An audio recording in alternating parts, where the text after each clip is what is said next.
वाहिगुरु जी का खालसा, वाहिगुरु जी की फतेह। संगत जी, किसान के बारे में गुरबानी में बहुत कुछ लिखा है और आप सब बड़ी ही अच्छी तरह से जानते हैं कि गुरु नानक जी का बचपन और आखिरी वक्त खेती बाड़ी में बीता।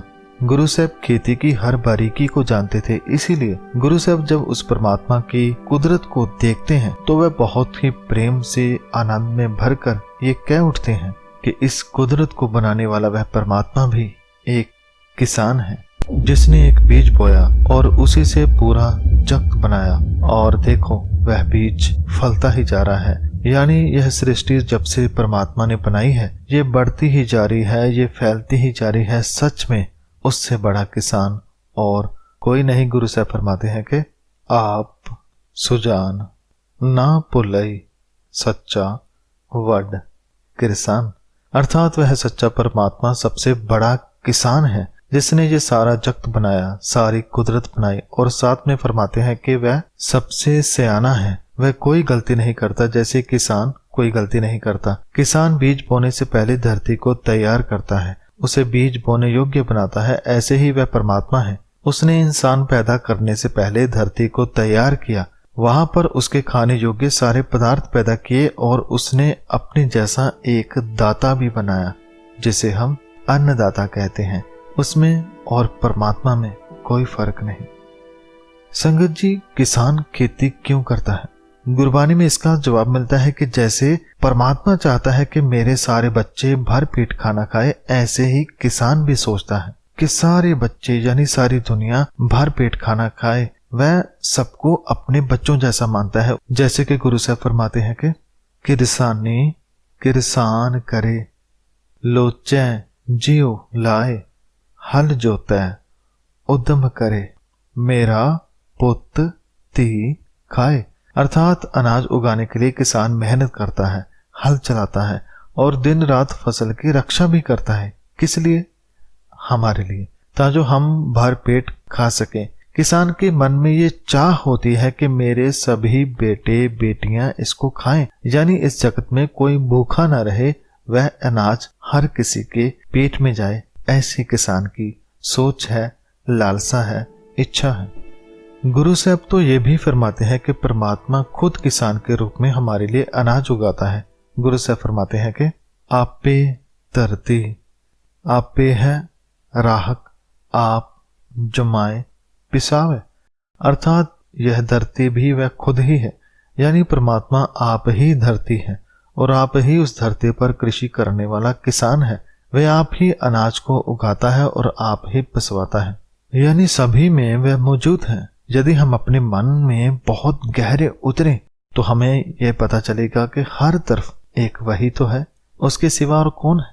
खाने वाला वह है, खिलाने वाला भी वह है, उगाने वाला भी वह है। संगत जी, ऐसी सोच हमारे पास तभी आएगी जब हम किसान को और भी अच्छी तरह से समझ पाएंगे। तो आइए गुरबानी के एक पदे से हम एक और बात को समझते हैं कि हम अपने मन में परमात्मा के नाम का बीज कैसे लगा सकते हैं, जिससे हमारा जीवन आनंद से भर जाए। संगत जी, जैसे किसान ने किसी फसल की बुआई करनी है तो वह पहले खेत को तैयार करेगा, हल चलाएगा, पानी लगाएगा। जब खेत तैयार हो जाएगा तो फिर बीज लगाएगा और फिर से उसके ऊपर सुहागा चलवाएगा। उसके बाद बीज की सुरक्षा के लिए वह आसपास की गंदगी साफ रखेगा और प्रेम से उसे उगाएगा, उसका ख्याल रखेगा और अंत में जब उसे मेहनत का फल मिलेगा तो उससे उसके घर में खुशियां आएंगी। ऐसे ही मन में यदि खुशी हमने लानी है तो किसान जैसे कर्म करने होंगे। जैसे गुरु साहब फरमाते हैं कि मन हाली किरसानी करनी, शर्म पानी तन खेत, अर्थात ऐ मित्र, मन को किसान बना और कर्म को आचरण बना। उस कर्म पर मेहनत को तो पानी बना और तन को खेत बना। नाम बीज संतोख सुहागा, रख गरीबी वेश। फिर जो खेत तैयार किया है उसमें नाम वाला बीज लगा, संतोष का सुहागा लगा, जैसे बीज बोने के बाद किसान करते हैं। उसके बाद एक और बहुत प्यारी बात गुरु साहब फरमाते हैं कि रख गरीबी वेश, अपना वेश किसान जैसा रख। जैसे किसान सादा बनकर रहता है, ऐसे ही तुम भी रहो सादा। सादा खाना, सादा पहनना, संगत जी, सादगी में जो अच्छाई है वह और कहीं नहीं। ऐसे ही हमने अपने विचारों में भी सादगी लानी है, अच्छे विचार रखने हैं, ना कि ऐसे विचार जो हमें भटकाएं। इसके आगे वाली पंक्ति में फल की बात करते हुए गुरु साहब फरमाते हैं कि पाओ कर्म कर जम्मसी से कर पागठ देख।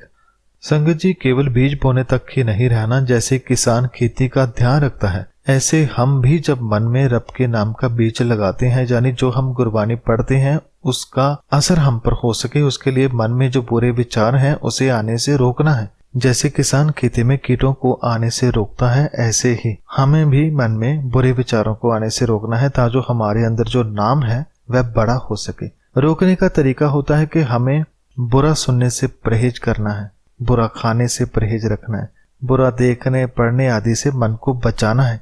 संगत जी, जो जितना ज्यादा मन को बुराई से दूर रखेगा उतना जल्दी वह अपने अंदर नाम को बड़ा कर पाएगा। संगत जी, जब हमारे अंदर उसके नाम की यानी प्रभु गुणों की फसल होती है तो हमें खुद की आवाज सुनने लग जाती है। संगत जी, हम भीतर से जुड़ने शुरू हो जाते हैं और यही तो फल है कि हम भीतर से उस रब से जुड़ जाएं। गुरु साहब फरमाते हैं कि इस तरह प्रेम के कर्म करने से तेरा बीज अंकुरित हो जाएगा और तब तू अपनी खेती को यानी मन को भाग्यशाली होता दिखेगा।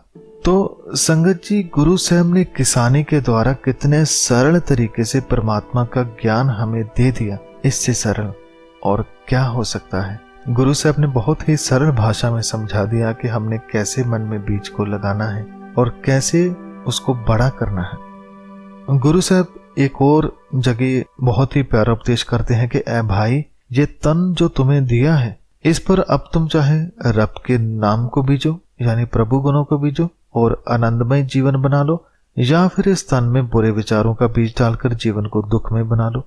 ये सारी बात तुम पर छोड़ दी है। गुरु साहब फरमाते हैं कि खेत शरीर जो बीजी है सो अंत खलोया आए, अर्थात इस तन रूपी खेत में जो अच्छा बुरा बीजोगे वही अंत में हमें खाना पड़ेगा, उसी का फल भोगना पड़ेगा। तो संगत जी, हमें अच्छे बीज बोने हैं जिससे अपना और समाज का भला हो सके। जैसे किसान खेती करता है तो उससे उसका घर भी सुखी होता है और वह दूसरों का पेट भी भर पाता है, दूसरे के घरों में भी सुख भर देता है। ऐसे ही हमें भी किसान जैसे बनना है, मन को साफ रखना है, इसमें अच्छे बीज लगाने हैं ताकि हमें अच्छाई के पौधे लग सके, हमारा आचरण अच्छा हो सके, हमारा स्वभाव अच्छा हो सके, जिससे हम खुद का जीवन भी अच्छा बना सके और इस आनंद को औरों में भी बांट सके।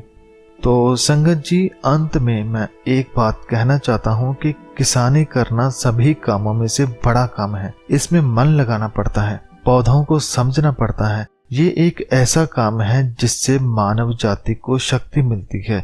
ये अनाज हमारे शरीर को शक्ति देता है। इसलिए जैसे हम परमात्मा का हर श्वास के लिए धन्यवाद करते हैं, ऐसे ही किसान को भी धन्यवाद करना चाहिए, जिसकी वजह से हमें खाना मिलता है, शक्ति मिलती है। धन्यवाद। वाहिगुरु जी का खालसा, वाहिगुरु जी की फतेह।